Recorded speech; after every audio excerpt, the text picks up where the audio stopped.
Hey, Jules Blessed Vegan, and as always, welcome to my channel. And for those of you who are new, I know you can benefit. So yes, I was missing in action yesterday and almost today because we are having high winds in the high desert. And I am having trouble with my asthma, like way. It's just hard for me to breathe when there's just so much stuff in the air. So if I pause, it's probably because I'm sneezing or something. And my eyes look red for the same reason. So I wanted to check in with JVV though, and I have a really interesting article that I wanted to share. But I was kind of thinking when I used to teach swimming lessons to babies, right? So little 6-month-olds, 9 months old, and even littler, 3 months old. And one of the tricks is that you blow in their face. And when you blow in their face, they immediately hold their breath and then you put them under. And after a while, they associate with their face going under as holding their breath. And it's one of the first steps in learning to swim. Well, for me, when the wind is in my face like that, I kind of naturally hold my breath. I just don't breathe as much. It's so interesting. And so all this action is from insane winds in the high desert. Wow. You just never know from one day to the next because it was literally just 96 degrees last week. And then today it was 44 and freezing. And then the wind chill was about 38, right? All right, so bear with me. I want to share this interesting article from Good Housekeeping, and it's on the privilege that comes with being thin. Are you familiar at all? Having privilege because you are thin. Now, I think what's super important, though I believe much of this is true, is that we really have to look at the whole person. A lot of these people were not thin.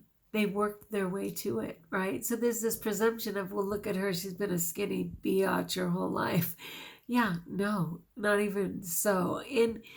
I was just kind of thinking of some of the people in social media, especially the vegan and raw vegan communities, and they seem to have averaged 70 pounds of weight loss and keeping it off. So Tanny Raw was more than 80 pounds and weighed over 200 pounds. Fully Raw Christina was right around 70. Her newest buddy, Planiful Kiki, right around 70. One sec. Lissa's Raw Food Romance, another one right up there. Some of the guys are a little bit less. I think Jack of Raw Tropical Living was more like 50 pounds or 52 pounds. But anyway, these people lost weight. And then you have somebody like Fully Raw Christina, who it wasn't weight loss. She was pending on the anorexic side and having a bunch of health issues and needed to come up to a healthy weight and sustain that healthy weight, which I know she's been largely successful in doing. So everybody has their backstory, but I thought this was interesting because it literally has this disclaimer from Good Housekeeping saying, hey, our goal is not to tell you how to eat, how to live, how to think, but we do publish a lot of things on different ways of healthy eating and weight loss and things like that. And we want to represent all groups. So this one literally says that, let me look at the title again. It's called What is Thin Privilege and Why We Need to Talk About It, according to fat activists and their allies. Can you believe it? Amazing. You know, what's funny, and I've run the gamut, as I have absolutely said, to where, you know, I was at 330 pounds and going up had the scale accommodated me. And I have certainly played the anorexic game, though for me, at 5'7", it was more like being around like 114 as like a 17-year-old, but that was very skinny for me. And then my one I couldn't even stand, which was bulimia. I hated vomiting, but I certainly played that game. And even bulimia-rexia, where I tried to exercise and outrun my unhealthy diet. So anyway, I've kind of run the gamut, but one of the things I knew as a fat chick, not only do predators like fat chicks too, but I was thinking that if a fat person doesn't think they aren't being manipulated just because they have some dude who's saying that he's in love with her luscious rolls and to please stay fat forever, That in itself is manipulation, right? That guy like feels better about himself if he keeps you fat. I mean, like, seriously? I don't know how they do it. But let's get into the article. It's a good one. So it says, having privilege does not mean that everything is dandy in your life or that things are always easy for you. What having privilege does mean is simply that you may have traits, perhaps that you were born with or that come naturally, that give you explicit, meaning everyone can see it, and implicit, like not written, but it exists, advantages in society. Some of the biggies in this country are being white, male, straight, or able-bodied. Another big one, thin privilege. But again, let's not presume that those people didn't work their butts off to earn that right. So literally, work their butts off. What exactly is thin privilege? Thin privilege represents all the social, financial, and practical benefits a person gets because they are thin or in a relatively smaller body, according to experts. So this is scientifically proved. Like all forms of privilege, the person who has it may not realize that they have any advantage because it's simply normal for them to, say, not have to think about whether they can fit between tables in a tiny bistro, whether their size clothing will be readily available, or whether they can eat in public without being stared at. Have you considered any of those things? I so get that. I used to try and inhale so someone could pass. I was inhaling with all my might, but there was no change for them. They're like, so, are you squeezing it in yet? Yeah. No change. Clothing being readily available. I just had that situation the other day. We were looking for, let's just say, a certain size for someone, and just couldn't locate it for that, and it was really unfortunate. And whether they can eat in public without being stared at. Now, I always presumed they were just looking at my hotness. It had nothing to do with the slop around my face and falling on my shirt. It was just like, damn, do they get hotter than that? Anyway, yeah, laugh or cry. So public spaces and furniture, such as chairs, benches, tables, bus, and theater seats, are designed with smaller people in mind, and we wrongly judge each other by body size and shape if it were a measure of a person's moral success or failure. Yeah, I was recently wishing that my life wasn't based on weighing my food, that it wasn't based on whether I ate perfectly that day. I mean, it seems like that would be really refreshing. And I so understand the idea of fitting in a seat. Oh, God, I can't count the number of times I desperately tried to hold in my thighs, tried not to breathe, tried not to have to get up for hours of whatever it was, a talk, a conference, whatever, at the risk of having to climb over someone. Are you freaking kidding me? Come on. So that's why we can't talk about thin privilege without talking about fat phobia. For years, leaders in the fat acceptance and body liberation movements, this is a real group, fat acceptance and body liberation movement, like the National Association to Advance Fat Acceptance, NAFA, National Association to Advance Fat Acceptance, have been calling attention to the fact that people in large bodies are harshly marginalized in our communities. Studies have shown that those considered obese are bullied, discriminated against in the job market, and receive lower quality medical care. That's tragic, isn't it? What's interesting is like trying to think. Every time I was hired, I was at my heaviest as a teacher. Other jobs may have been lost, but as a teacher, I was literally at my heaviest. I was 303, they hired me. I was 289, they hired me. I was 279, they hired me.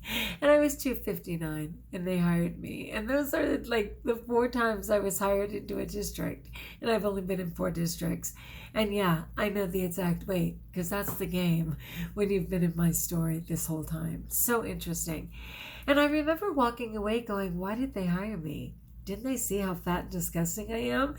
Nothing about my qualities, nothing about my ability, nothing about letters of recommendation. My only thought was, is that person delusional? Didn't they see how fat and disgusting I am? Joke's on them. It's so tragically true. So tragically true. Oh my goodness. People, I have a lot of recovery to do, and I'm not doing very well with it. Okay. So, meanwhile, fat people in film and TV are often portrayed as rude, aggressive, and unpopular, instilling negative stereotypes in our psyches, or, of course, the comedian, right? Being fat is seen as an expression of being dysfunctional or having an irresponsible lifestyle, says Jurgen, a PhD professor at North American History and University, an author of The Age of Fitness.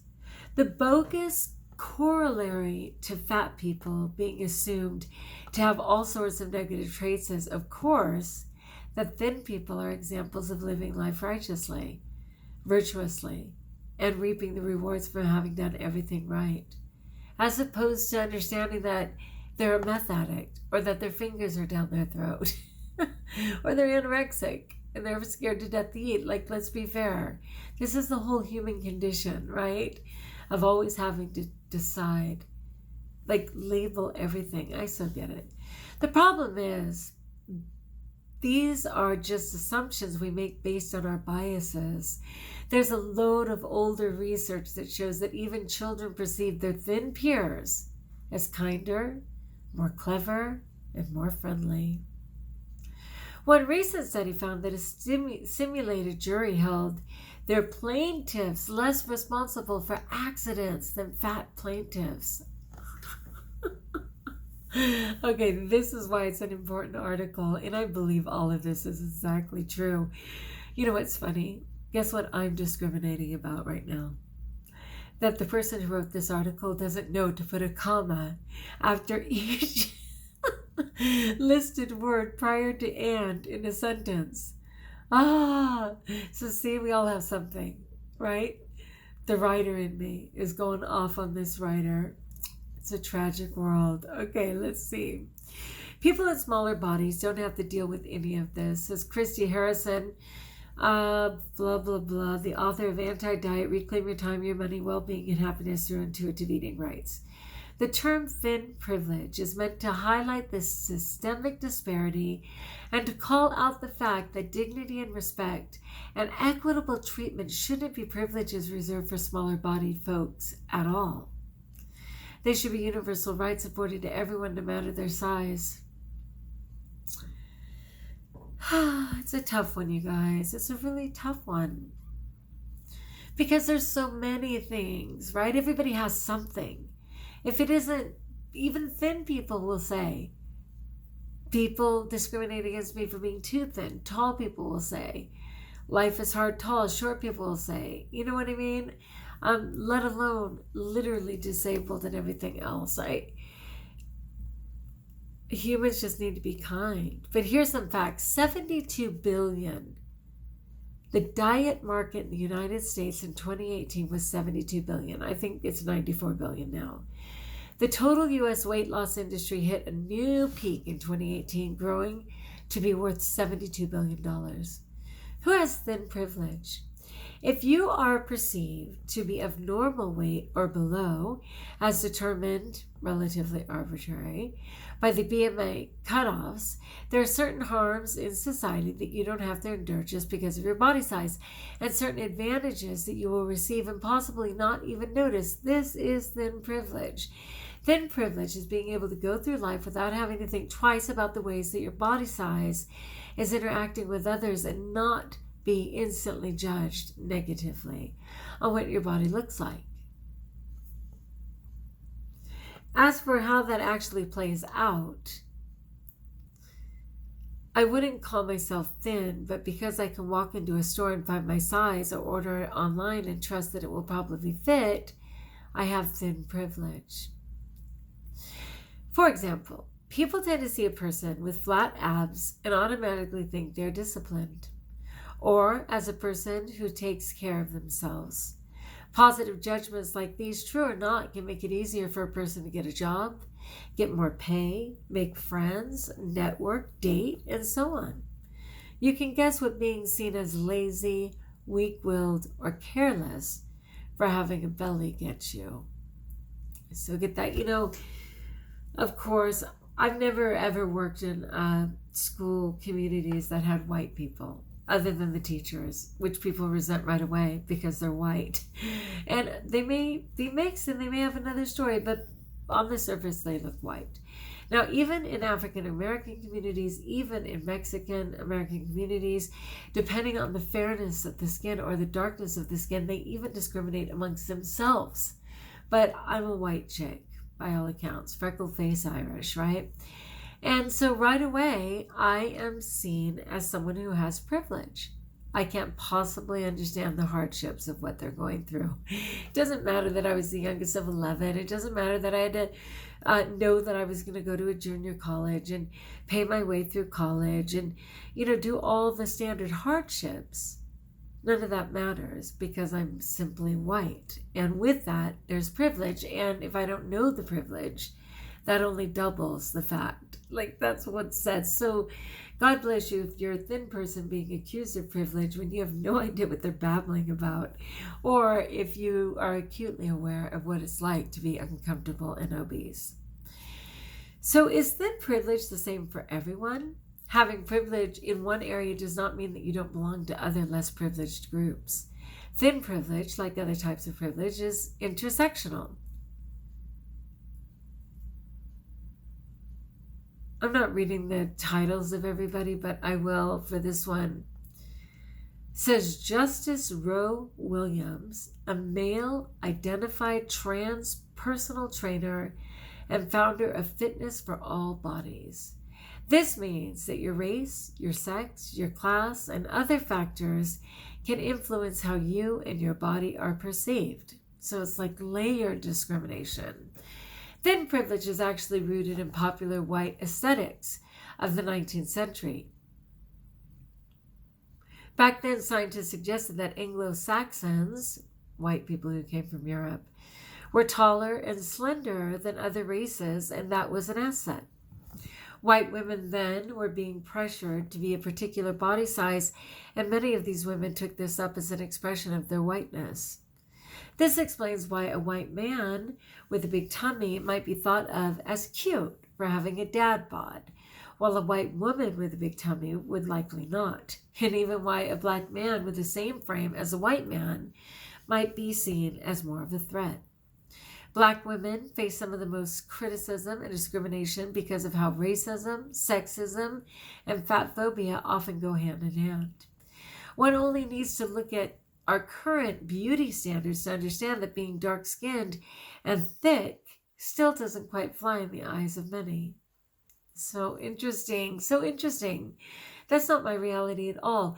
I was raised with the understanding that a fat white chick was just a fat white chick, whereas a fat black woman wore her skin like a freaking coat, like they were so graceful and beautiful because of color, and I was just plain fat. Like, I heard stuff like that growing up. I'm not kidding you. So it's very interesting to me. And also, I mean, come on, is there anything more beautiful than like a track runner, a female track runner, African American, all of that incredible muscle and structure? The models, I don't get it, but I know this is true. I know it's true, but it's hard for me to see. Because again, if you put me up against any black woman my size, bearing our arms or wearing a bathing suit, they would vote for her every day of the week as just wearing it better. Just simply because they have color, honestly. I know that sounds weird, but I know it's true too. And what's funny to me is when everybody talks about not wanting to be black, and yet they lay out at the beach for hours on end to get darker, right? So bizarre. Okay, so it says that many people make assumptions about how capable you are, in part based on your body size. Sanders, who described herself as apple-shaped, says, there's a lot of folks who would only train with someone who looks like what they're trying to achieve. She's a personal trainer. And so a thin instructor might be viewed as more of an eligible person just because they have a body that looks like that, when I might actually have more training or knowledge on certain types of movements. What are some advantages thin privilege affords someone? In addition to leading to easier interactions with other people, thin privilege is also built into the framework of our businesses and infrastructure. Here are a few of the many things people with thin privilege take for granted. They can go shopping and not have to pay for extra fabric used to make plus-size clothes. That's true. All my plus-size clothes cost more. Board an airplane and not have to pay for an extra seat. Praise God, I didn't have to do that. But ask for a seatbelt extender, and I did have to do that. See a doctor without worrying whether or not the appointment will be overly focused on losing weight or dieting. Walk into a gym and feel welcome, supported, and taken seriously. So true. Post a photo of themselves happily eating or relaxing on social media without being accused of promoting obesity. It was so sad. Remember, I went to my son's wedding and I felt so good. And I told you I wore this new dress that was so pretty and it was vibrant like midnight blue and made my eyes shine. Well, the pictures came back. Luckily, there was a really nice one of Dale and myself, luckily. But there was another one where I was holding our daughter-in-law, Lucretia, and whatever reason they chose to make it black and white, which I kind of thought was a red flag to begin with, because I'm like, why would you presume to make that picture black and white? I think they were literally trying to make me look a little smaller, or didn't want me to panic on how terrible I looked. It was so sad. I was just like, you can't fake 190 pounds. Like, for some people, that's the heaviest they've ever been in their life. Now, granted, it's the least I've been in years, but it's still a lot of weight. And whoa, it was so sad. I guess I was glad they made it black and white. That was just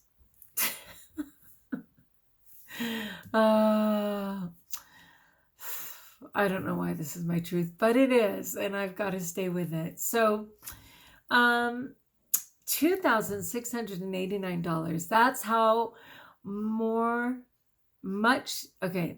this is a poorly worded sentence. $2,689 is how much thin employees in at least the United Kingdom say they earned annually in 2018 more than their colleagues who were classified as obese. Again, as a teacher, luckily they can't do stuff like that. You just get paid per year no matter what. But yeah, about 2,700 more than fat people. Why thin privilege is actually bad for everyone. Thin people also suffer under diet culture. The overwhelming environment we live in that celebrates thinness as a sign of health, status, and moral virtue, although those in larger bodies suffer more. That's because diet culture creates an arbitrary hierarchy, which says that only certain body types are worthy of success, respect, and love. I got that loud and clear. So if you've always had thin privilege, when your body changes over time, as it's natural with age or childbirth, it becomes harder to accept. You may become afraid of gaining weight and spend a lot of time, money, and energy to keep to a smaller size, even when that may not be healthy for you. And you may develop disordered habits around eating and exercise in an effort to maintain or gain thin privilege. Thin privilege diminishes what self-love is for everyone, says Williams. What can we do to dismantle thin privilege? Oh my goodness, that is major. Thin privilege is something that those of power and influence in Western society, we live in the West, we're Western society, have collectively chosen over time. This means we can choose to create another reality one that values equality and respect for all bodies. And I think that's been going on for a few years now, right? Where they've had like the Dove campaign where they showed women of all sizes. There's been a lot of groups that have attempted to even taking the, what are they called? Don't tell me, mannequins, right? In stores and making like size 14 mannequins along with the size zeros, you know? It's a little awkward for me. And I kind of believe that even heavy people want to see the thin people because some of them, first of all, perceive themselves to be that way, even if they're not, or certainly hope to be that way and would rather see that. But I don't know, it can go either way. So it says, of course, creating a new balance takes time and a lot of conscious effort. Those who have thin privilege have an important role to play in making things more equitable for people of all body sizes. You can use your privilege to make this a fairer, more compassionate world. If you benefit from thin privilege, here are a few great places to start. Number one, challenge your current beliefs about weight. For example, overweight does not always equal unhealthy, as most people would like to believe. And I've shared that before, where I was very heavy, but had absolutely no cholesterol, no high blood pressure, nothing. And the doctors would try and put it on me. I was not pre-diabetic, like none of those things. So I totally understand that. Once we learn more about how fat people can exist without ever getting diabetes or any of these diseases that we're constantly worried about, that's how we start to unwind thin privilege a bit more. And check the biases that fuel your behavior, even your well-intentioned actions. Cheering on a stranger who is in a larger body at the gym may come across as patronizing and suggest that you are praising them for taking care of themselves by trying to get thinner. Refrain from commenting on someone else's body size, even if you think it's a compliment. Compliments like, you look like you've lost weight, uphold the notion that thin bodies are superior, not to mention you don't always know what someone else is going through. That part I agree. We don't know what they're going through, but I can't walk on eggshells. I'm one of those people who automatically praises people. I don't think I mention weight very much. That's like not something that really comes to mind for me, but I would not have to go by these rules because I think this is reverse discrimination. So it says complimenting perceived weight loss may mean you are complimenting someone's eating disorder, their grief, their depression, mental illness, their trauma, and more. Weight loss isn't always desired, and it can be the result of really tough times. I agree. I totally agree. Really listen and believe people who speak about experiencing fat phobia and anti-fat aggression. Talk to each other because then these experiences become normalized and real. There's a piece of discussion that's healing because we are all engaging with each other. We're beginning to process even if we're not on the same page. Call out fat phobia where you see it. And if addressing it isn't possible in the moment, talk to the person who is affected. Denounce the fat phobic behavior and ask how you can be of support in this situation going forward. Be a co-conspirator, but let others lead. Listen, read, and learn from fat activists, body liberation organizers, and allied scientists to understand their experiences and discover what needs to change. Amplify their voices on social media and mainstream media. Call for equal representation in all visual media. If there's a brand or magazine you like, for example, let them know what you want to see in their advertising or content, which encourages them to represent people with different body types, fat and thin, people with disabilities and able bodies, so that more of that is normalized in society. This is about the depth of what is meant to be inclusive. We all have to do the work daily because it's a process to unlearn ideas rooted in competition and to allow ourselves to experience joy in the way that we're allowed to.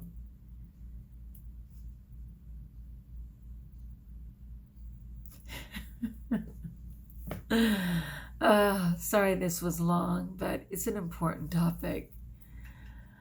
I gotta pray about it. It triggers things for me. Because I'm having trouble, again, with just total acceptance of all acceptance. You know what I mean? Like, I know that, let's just put it this way. Babies are all born under 10 pounds, right? Some are a little leaner, some are a little chubbier. But babies, basically, everybody enters the planet around 10 or less pounds. There's anomalies, but that's pretty much it. So our body type is inherited, right? Broad shoulders, tall, short, big boned. Obesity is not inherited. Behaviors are inherited. Food choices in a family become habit over time. But obesity is not inherited. Do we need to accept people where they are? Praise God for all the people who have always accepted me wherever I was, starting with my husband, who is a flippin' superhero on only seeing me as beautiful. I can't even shake it out of him.